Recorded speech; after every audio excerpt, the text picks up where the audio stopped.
8 months after the Korean Mafia boss walked away, fate called. His ex-black wife was in labor with his child. The call came at 4:11 a.m. Ji-hoon Park stared at the vibrating phone on his nightstand, the glow cutting through the darkness of his penthouse like a knife. In his world, calls at this hour meant one of three things: territory wars, federal raids, or death. His lieutenants knew better than to disturb him. His rivals feared him too much to try. He answered on the third ring. "Mr. Park," a woman's voice said, but we need to act breathless, quickly. professional, There's strained. no time to waste. "This is St. Mary's Hospital. Your ex-wife, Nia Adebayo, has been admitted. She's in labor. There are complications." The word ex-wife hit first. The word labor hit harder. Complications nearly stopped his heart. "She listed you as the emergency contact," the nurse continued, her words tumbling faster now. "She's asking for you." Ji-hoon swung his legs out of bed before the call even ended, adrenaline flooding his system like ice water. His mind raced through impossible math. 8 months. 8 months since he'd walked away from the only woman who had ever made him feel like something other than a weapon. 8 months since he'd chosen loneliness over watching her become collateral damage in his war. 8 months of silence so deafening it had nearly destroyed him. And now this. "I'm on my way," he said, voice rough as gravel. "Tell her I'm coming." He was out the door in 90 seconds, tie undone, suit jacket forgotten. The man who commanded an empire reduced to raw, desperate fear. 3 years earlier, Nia Adebayo had never planned to fall in love with a criminal. At 28, she was a community legal advocate in Brooklyn, the kind of woman who believed the system could be fixed if you fought hard enough, who took pro bono cases other attorneys wouldn't touch, who wore her natural hair like armor and her convictions like a second skin. She was black, brilliant, and stubborn in the quiet way that made powerful men nervous. She believed in reform, in justice, in helping people climb out of shadows. Ji-hoon Park was the shadow. The day they met, Nia wasn't looking for trouble. She was looking for answers. Her client, Mr. Okafor, was a 63-year-old Nigerian immigrant being systematically bullied out of his rent-controlled apartment in Sunset Park. Anonymous threats, sudden code violations, rent increases that violated city law. The paper trail led to a labyrinth of shell companies, but Nia was good at her job. She followed the thread until it led to a name that made her supervisor go pale. Park Holdings. "Drop it," her boss had said, not looking her in the eye. "Find another case." Nia had smiled politely and booked an appointment at Park Holdings' Manhattan office anyway. She'd expected security to turn her away. Instead, they escorted her to the 20th floor with unnerving efficiency. She'd expected a corporate lawyer or a middle manager with rehearsed denials. Instead, she got Ji-hoon Park himself. He sat behind a desk of dark wood and clean lines, wearing a charcoal suit that probably cost more than her monthly rent. But it was his face that stopped her. Sharp cheekbones, a jaw that could cut glass, and eyes so dark they seemed to absorb light rather than reflect it. A thin scar traced along his left temple, barely visible but impossible to ignore once you'd seen it. He didn't stand when she entered, didn't smile, just watched her with the stillness of a predator deciding whether you were prey or nuisance. "Miss Adebayo," he said, her name rolling off his tongue with the barest hint of a Korean accent. "You wanted to see me about Mr. Okafor." Nia had prepared a speech, had practiced staying calm, professional, unintimidated. But something about the way he said her name, like he already knew more about her than he should, made her pulse quicken. "Your company is harassing my client," she said, setting her briefcase on the chair instead of sitting. "Illegal rent increases. Fabricated violations. I have documentation of 18 separate." "I know." She blinked. "You know." The property manager was operating outside approved protocols. Ji-hoon's expression didn't change, but his fingers tapped once against the desk. A tell she'd learned to recognize later as suppressed anger. "He's been removed. Your client's rent will be corrected retroactively, and he'll receive compensation for damages. $52,000. Non-disclosure not required." Nia stared at him, thrown completely off balance. Just like that. Just like that. Why? For the first time, something flickered in those black eyes. Amusement, maybe, or curiosity. Because you were right. And because good people shouldn't be punished for other people's greed. She should have left then. Should have taken the win and walked away. But instead, she heard herself ask, "Who are you?" The corner of his mouth lifted. Not quite a smile, but close enough to transform his face from intimidating to devastating. Someone who tries not to be worse than he has to be. It was the most honest thing anyone had said to her in months. That honesty was her first mistake. Nia Adebayo didn't believe in fate, but she believed in patterns. And the pattern she'd noticed over 3 weeks of digging told her everything she needed to know about Park Holdings. They were very good at looking clean while being very, very dirty. Mr. Okafor's case should have been simple. Tenant rights, documented violations, clear legal remedy. But every time Nia thought she'd cornered them, another shell company appeared. Another set of pristine documents. Another layer of corporate insulation that made prosecution nearly impossible. She'd lost sleep over it. Had stayed up past midnight cross-referencing LLCs and property transfers, tracing money through accounts that twisted like smoke. Her supervisor had warned her to drop it. Her colleagues had looked at her with pity. But Nia hadn't become a legal advocate to take the easy cases. So when Ji-hoon Park corrected the injustice in under 48 hours, no lawyers, no negotiations, just immediate action. She didn't know whether to be relieved or suspicious. She chose suspicious. "I need to understand something," she said 3 days later, sitting across from him in a coffee shop in Midtown. She'd requested neutral ground, somewhere public, somewhere his world didn't press in quite so heavily. He'd agreed without hesitation. "Why did you actually help Mr. Okafor?" Ji-hoon looked up from his espresso, those dark eyes studying her with unnerving intensity. He wore a simple black sweater today, no suit, no armor. It should have made him seem more human. Instead, it made him more dangerous, like seeing a wolf without its collar. "I told you. You were right. That's not a reason.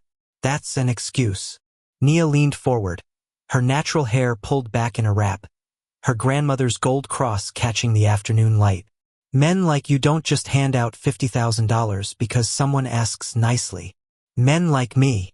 His mouth curved slightly, not quite a smile. "What kind of man do you think I am? The kind who builds empires on legal gray areas. The kind who has lawyers to handle problems like me. The kind who—" She stopped, watching his expression.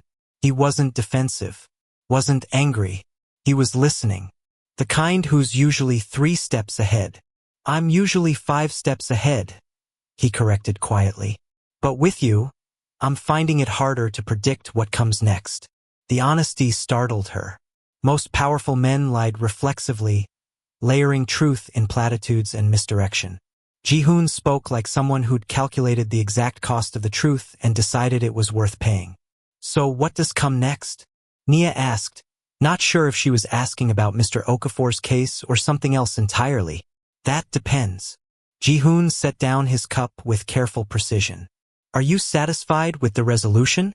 "Legally? Yes. Morally?" She tilted her head. "I'm not sure yet. What would satisfy you morally?" "Knowing it won't happen again. Knowing you'll do better."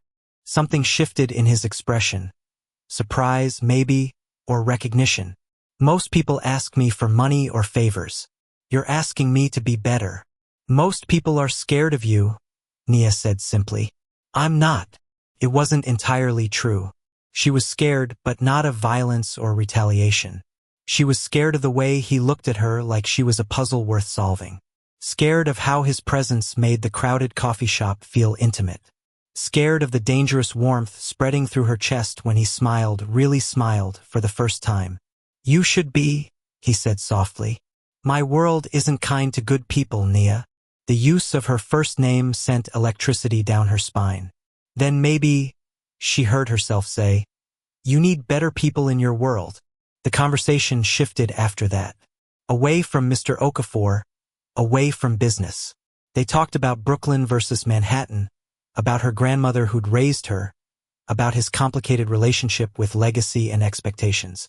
He never lied about who he was, never pretended his money came from purely legal sources, never claimed moral high ground. But he never explained exactly how deep his world went, either. When they parted ways 2 hours later, Nia walked toward the subway with her heart beating too fast and her instincts screaming contradictory warnings. She sensed danger in Ji-hoon Park. Real danger. But she also sensed something rarer. Sincerity wrapped in darkness, searching for light. That terrified her more than anything else. Their relationship grew like something wild and careful at once. Roots reaching deep while branches tested how much weight the sky could hold. It started with late-night meals in hole-in-the-wall restaurants where nobody knew Ji-hoon's name. Dim sum in Flushing at midnight. Nigerian food in the Bronx where Nia taught him to eat jollof rice with his hands. Korean barbecue in Koreatown where he corrected her pronunciation of galbi with a tenderness that made her chest ache. They argued about everything. Systems can change. Nia insisted one night over Thai takeout in her tiny Brooklyn apartment, her legs tucked beneath her on the second-hand couch. People can demand reform. Justice doesn't have to come through fear. Justice is a luxury, Ji-hoon countered, sitting on her floor because he claimed her furniture was too small for him, though she suspected he just liked being close to her feet. When the system fails you, fear is the only language power understands. That's cynical. That's survival. He looked up at her, shadows playing across his sharp features. You fight within the system because it's never failed you completely. Some of us learned early that the system was never built to protect people like us. She wanted to argue, wanted to prove him wrong. But she saw the truth carved into the scar on his temple, heard it in the careful way he spoke about his childhood.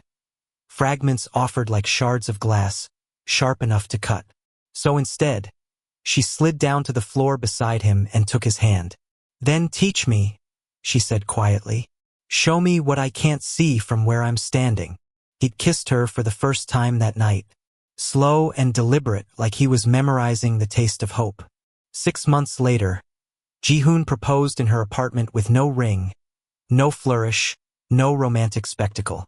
Just the two of them and leftover pizza and his voice low and certain in the darkness. I can't promise you safety, he said, his thumb tracing circles on her palm. I can't promise you the kind of life you deserve, but I can promise honesty. I can promise I'll never lie about who I am or what I've done. Nia's heart hammered against her ribs. What about what you're going to do? I'll tell you when I can, and when I can't. He met her eyes, his own filled with something raw and unguarded. I'll tell you I can't. It wasn't a fairy tale. It was something more dangerous. A foundation built on truth and trust, on choosing each other despite every logical reason not to. Yes, Nia whispered. God help me, yes. They married quietly at City Hall 3 weeks later. No family. No spectacle. Just two people signing their names and promising to be present, to be honest, to try. For a while it was enough. The cracks started small. Ji-hoon coming home later. Phone calls he took in other rooms. Tension rolling off him in waves he tried and failed to hide. Nia would wake at 3 a.m. to find his side of the bed empty. Would find him standing at their apartment window, staring at the city like it was a battlefield he was calculating how to survive. Talk to me, she'd say, wrapping her arms around him from behind. Business problems, he'd answer. Not quite a lie. Not quite the truth. Let me help. You help by being here. By being you. He'd turn in her arms, kiss her forehead, pull her close.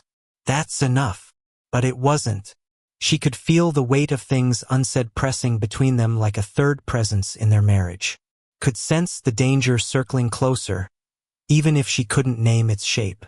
One night, a client mentioned her brother had disappeared. Low-level dealer, probably ran off, probably nothing. Except the brother had worked in territory Ji-hoon's organization controlled. Except the timing matched when Ji-hoon started coming home with shadows in his eyes. Nia didn't want to connect the dots. Didn't want to see the pattern emerging. But she'd always been good at seeing patterns. And this one terrified her. She told herself she was wrong. Told herself Ji-hoon had promised honesty, and he'd never broken that promise. But truth withheld wasn't the same as truth spoken. And silence, she was learning, could be the cruelest lie of all. The foundation they'd built, careful and intentional, had started to crack. Neither of them knew how soon it would shatter completely. The breaking point came on a Tuesday night in February, when snow fell soft over Brooklyn and the world pretended to be clean. Nia came home with blood on her hands, metaphorically, but it felt real enough. Her client, Mrs. Chun, had sat across from her that afternoon with photographs of her son, 23 years old, trying to get out. Last seen 2 weeks ago in Sunset Park, right before he was supposed to testify about protection rackets running through the neighborhood. He was going to do the right thing, Mrs. Chun had whispered, tears streaming. He was going to tell the truth. Now he was gone. And every piece of evidence, the location, the timing, the whispered names, pointed to territory controlled by Ji-hoon's organization. Not Ji-hoon directly, never directly, but the organization that bore his family's name, that operated under his umbrella, that he'd promised was different from the old ways. Nia sat on their couch in the dark apartment, still wearing her coat, waiting. Ji-hoon came home at midnight. She heard his keys, his footsteps, the slight pause when he saw her sitting there. Nia, tell me you didn't know. Her voice came out steady, cold. Tell me Chun Xiaoming's disappearance had nothing to do with your people. The silence stretched like broken glass. I didn't order it, Ji-hoon said finally, quietly. He didn't turn on the lights, didn't move closer. I would never. But you knew. Not a question. I suspected. After. He exhaled slowly. There's a faction. Younger.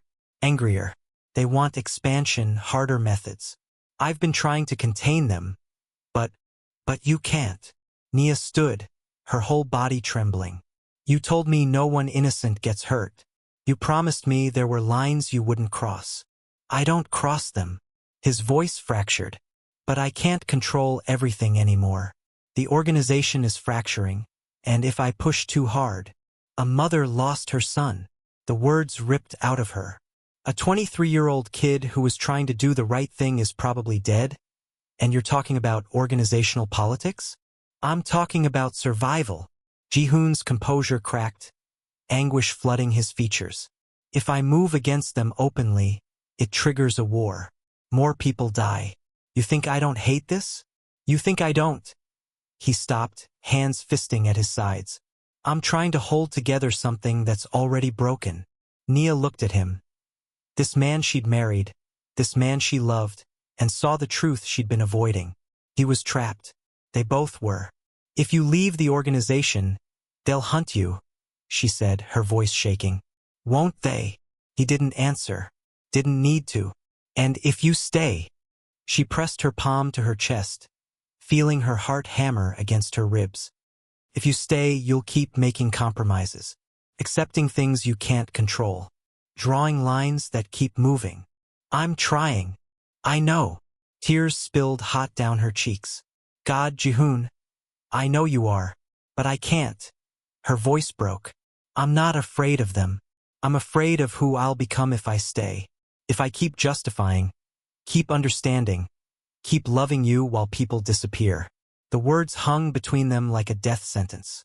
Then I'll leave, Ji-hoon said hoarsely. I'll walk away from everything. We'll disappear. No. Nia shook her head, grief crushing her lungs. If you walk away, they'll hunt you. Hunt us.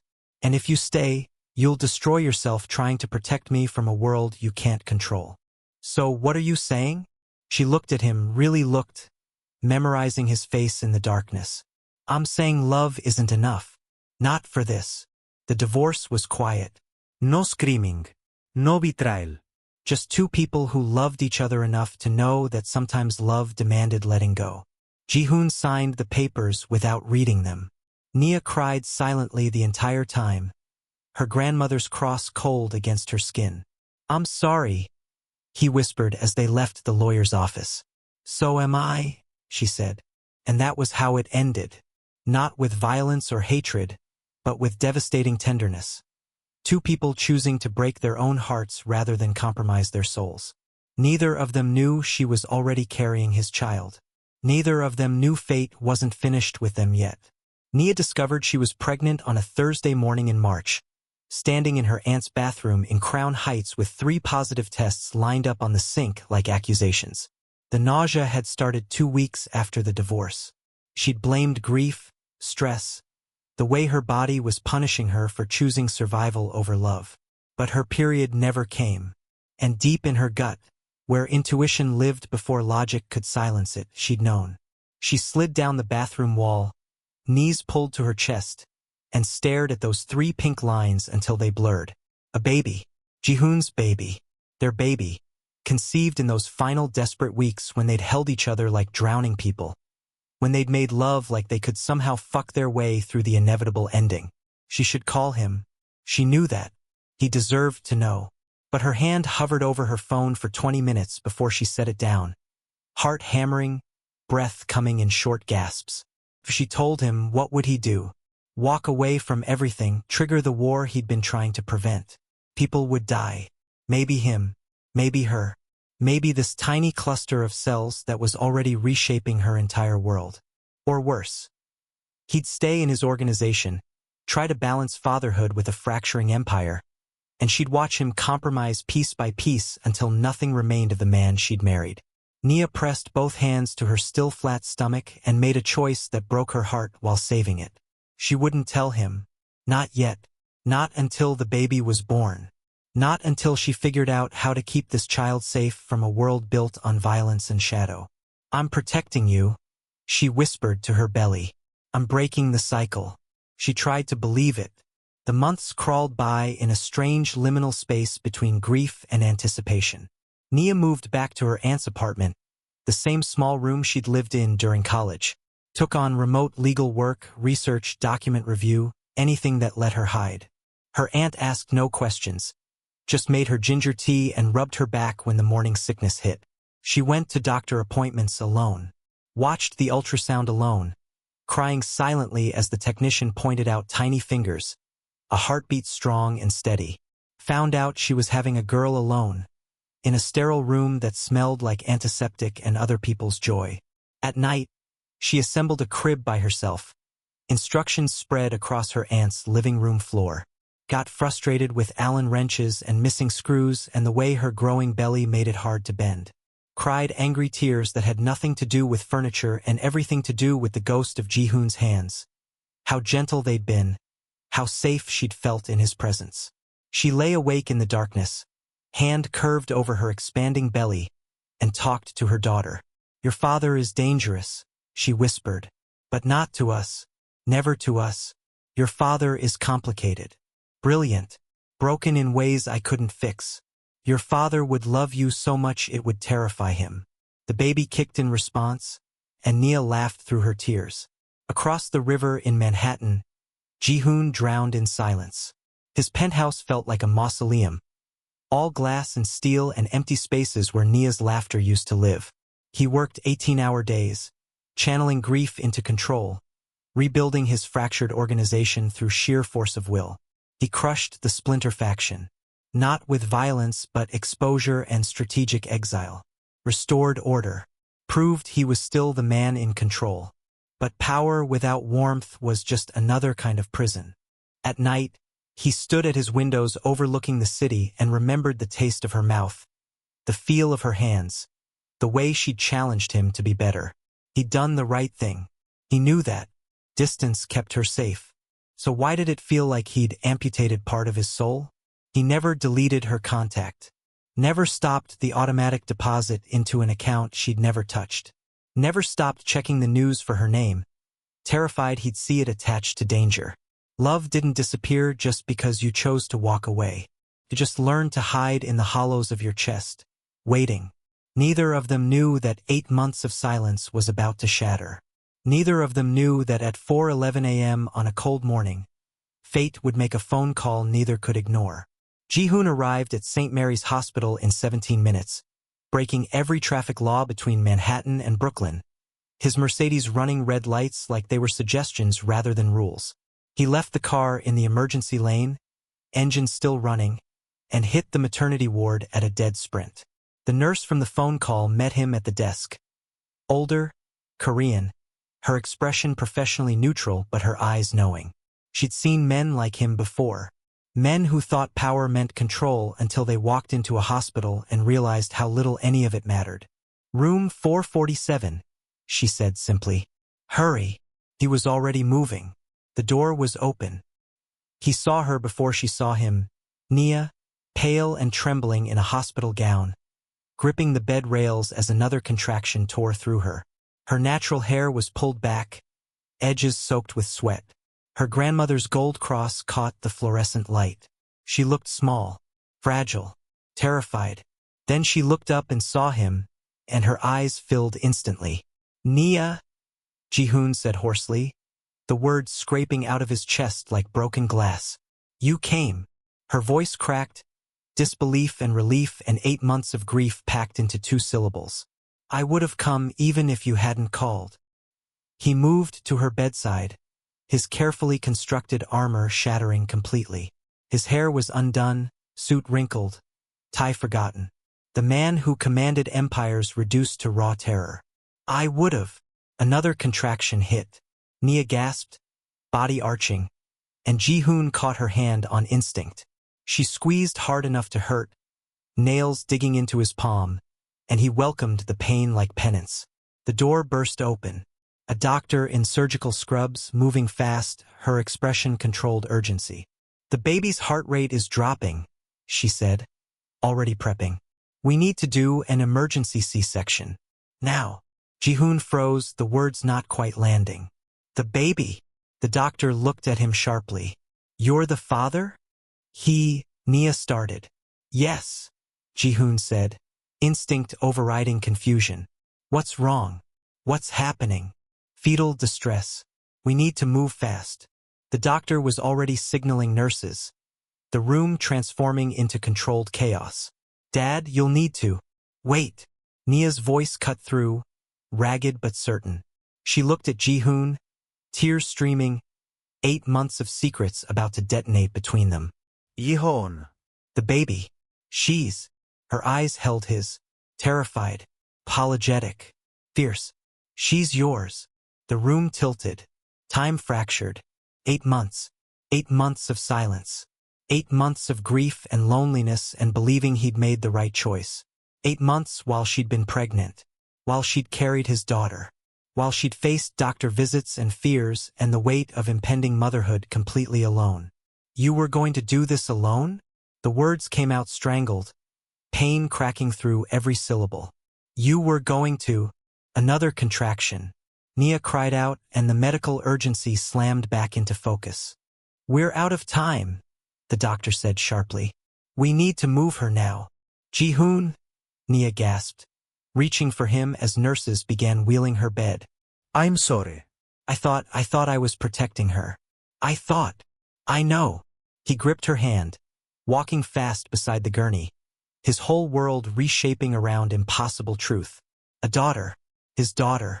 8 months of her existence that he'd missed. "I know. We'll talk. After. His voice broke. "Just hold on.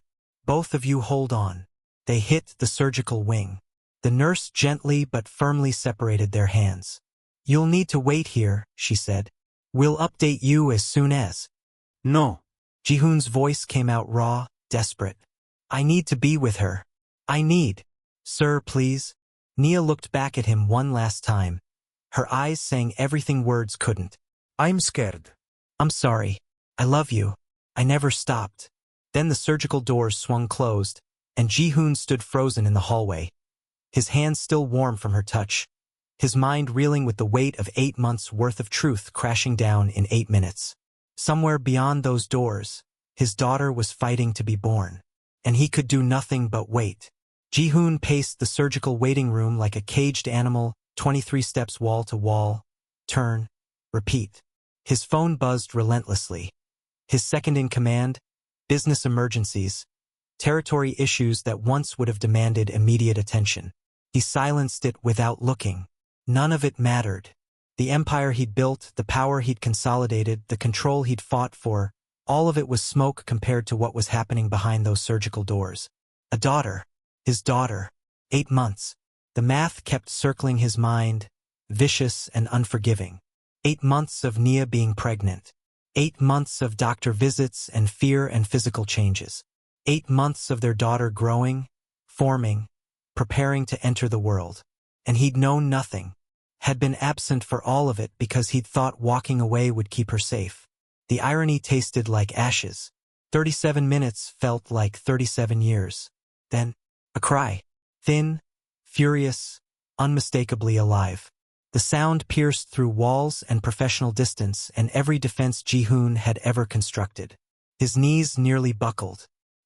He pressed both palms flat against the wall, head bowed, breath coming in ragged gasps. His daughter was alive, crying, real. When the surgical nurse finally emerged, her mask pulled down, she was smiling. Congratulations, you have a healthy baby girl. 6 pounds, 4 ounces. Strong lungs. She paused, reading his face. Mom is stable. They're closing now. You can come meet your daughter. Ji-hoon followed her on legs that didn't feel quite solid, through sterile corridors that smelled of antiseptic and new beginnings, into a recovery room where, oh God, Nia lay propped up in bed, pale but alert, her hospital gown stained, her face exhausted and beautiful and wrecked with emotion. And in her arms, wrapped in a standard-issue hospital blanket, was the smallest human being Ji-hoon had ever seen. Ji-hoon, Nia whispered. He couldn't speak, couldn't move, just stood there staring at this impossible reality. This child who was half him, half Nia, entirely her own miraculous self. Do you want to hold her? The nurse asked gently. He nodded, not trusting his voice. The nurse lifted the baby with practiced care and transferred her to Ji-hoon's arms. He moved instinctively, cradling her against his chest. These hands that had broken bones and signed death warrants now trembling as they held 7 pounds of fragile, perfect life. She had Nia's rich brown skin, his dark eyes, already focusing with unnerving intensity. A scowl that looked disturbingly familiar, like she'd inherited his suspicion of the world along with his DNA. My God, Ji-hoon whispered, the words cracking apart. I almost missed you. Then he broke. Completely. Tears streamed hot down his face, shoulders shaking with sobs he couldn't control. Every wall he'd ever built crumbling to rubble.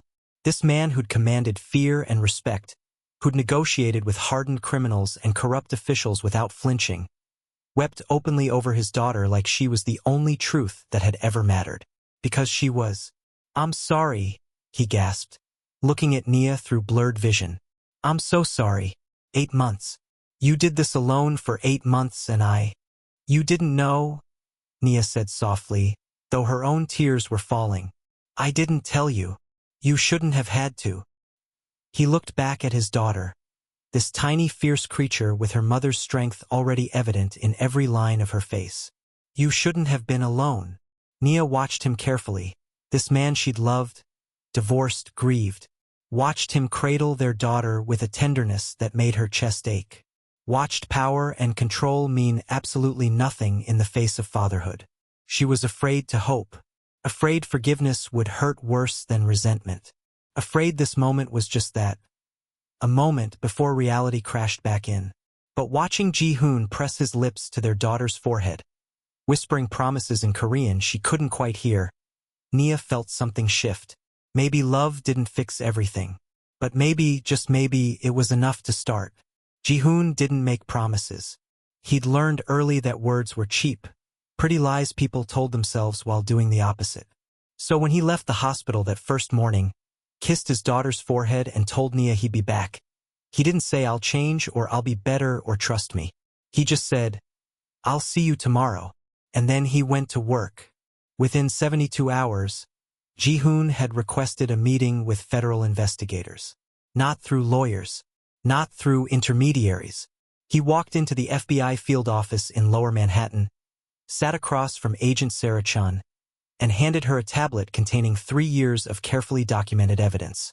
Names, dates, financial transactions, the entire structure of the splinter faction that had fractured his organization, the ones responsible for Chun Xiaoming's disappearance and a dozen other crimes Ji-hoon had failed to prevent.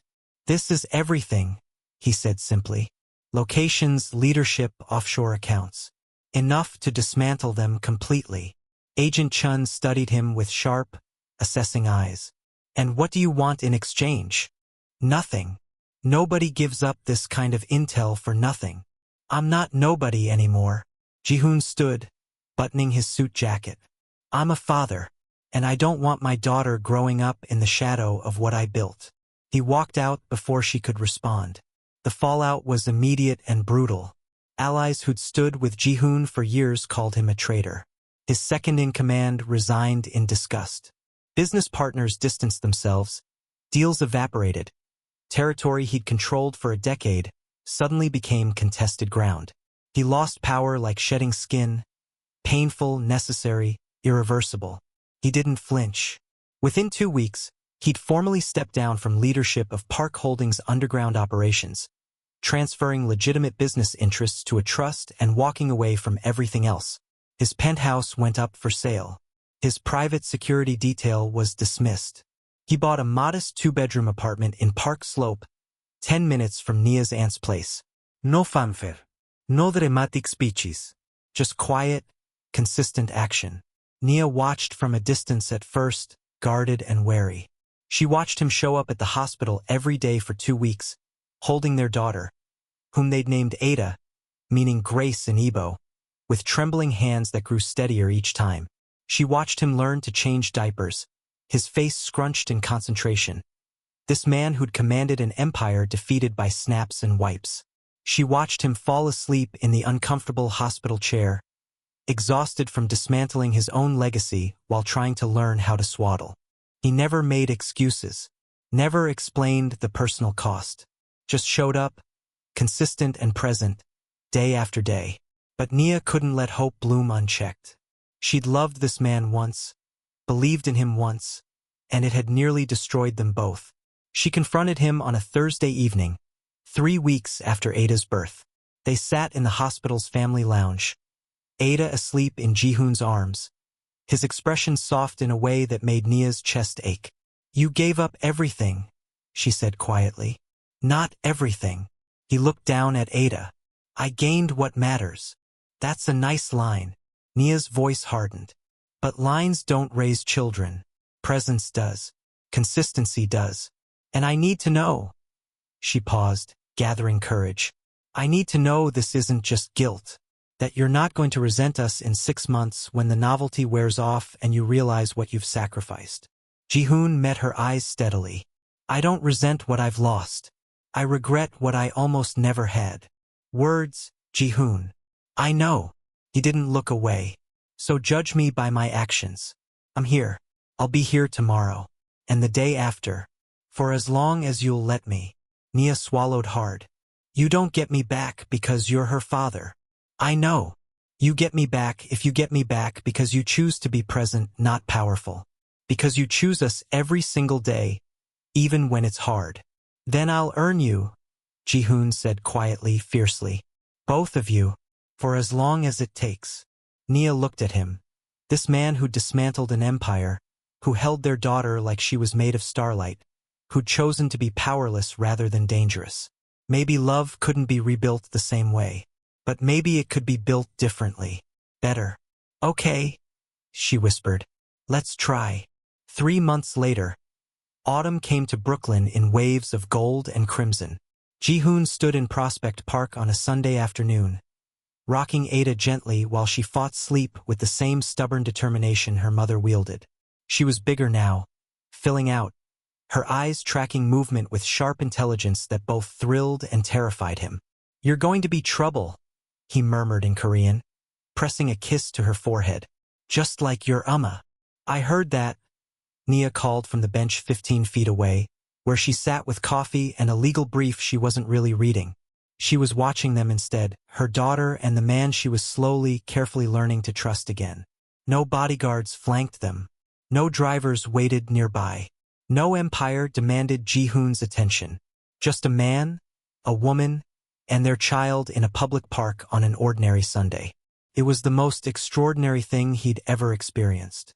The past 3 months had been harder than any negotiation Ji-hoon had ever navigated. Harder than building an empire. Harder than Dismantling one. Learning to be a father had stripped him down to bone. No power to hide behind, no control to wield, just vulnerability and sleepless nights and the terrifying realization that this tiny human depended on him completely. He'd learned to function on 3 hours of sleep. Learned to interpret different cries. Learned that sometimes the only thing that worked was walking circles around his small apartment at 2 a.m., humming old Korean folk songs his grandmother had taught him decades ago. He'd learned that diapers were warfare and pediatrician appointments were more stressful than federal investigations. That baby spit-up didn't care about expensive shirts. That love could be exhausting and exhilarating in the same breath. And slowly, so slowly, he'd learned how to be present for Nia without expecting forgiveness in return. She'd set boundaries, clear ones. He had his own apartment. They weren't rushing into reconciliation. He earned time with Ada through consistency, not claims of paternity. When Nia needed space, he gave it. When she needed help, he showed up. No grand gestures. No dramatic declarations. Just presence. Daily, unglamorous. Real. Ada finally surrendered to sleep, her small body relaxing against Ji-hoon's chest. He walked slowly to the bench, sat beside Nia with careful distance between them. Close enough to talk, far enough to respect the boundaries she'd drawn. "She's getting heavy," Nia observed softly, setting aside her coffee. "She's perfect. She threw up on you twice this morning. Still perfect." Ji-hoon looked down at his daughter. This miracle he'd almost missed, and felt something settle in his chest. Not peace exactly, maybe purpose. "Nia, don't." She held up a hand. "If you're about to apologize again." "I'm not." He met her eyes. "I was going to say thank you for calling me that night, for giving me the chance to answer." Nia was quiet for a long moment, studying his face. "You answered as her father, not as—" "I know." Ji-hoon's voice was quiet, certain. "Because that's who I am now. That's who I choose to be." Around them, Brooklyn hummed with ordinary life. Joggers passed. Dogs barked. Children laughed on distant playgrounds. The world continued, indifferent to the small miracle of a former crime boss learning how to be human. Nia watched Ji-hoon hold their daughter. This man whose hands had signed orders and broken rivals, now cradling new life with infinite gentleness. She watched the way he looked at Ada, not with the cold calculation that had once defined him, but with wonder and terror and fierce, protective love. Fear still lived in her chest. Uncertainty about the future, about whether this fragile peace could last, about whether choosing him again meant choosing danger.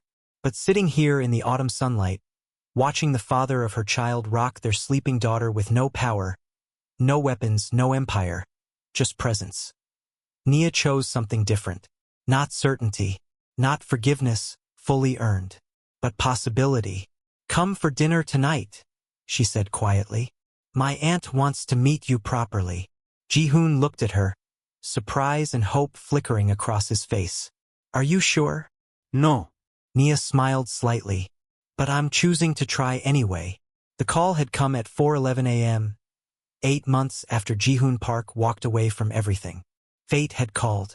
And for the first time in his life, Ji-hoon had answered. Not as a boss, not as a criminal, not as the shadow who'd once ruled Brooklyn's underworld.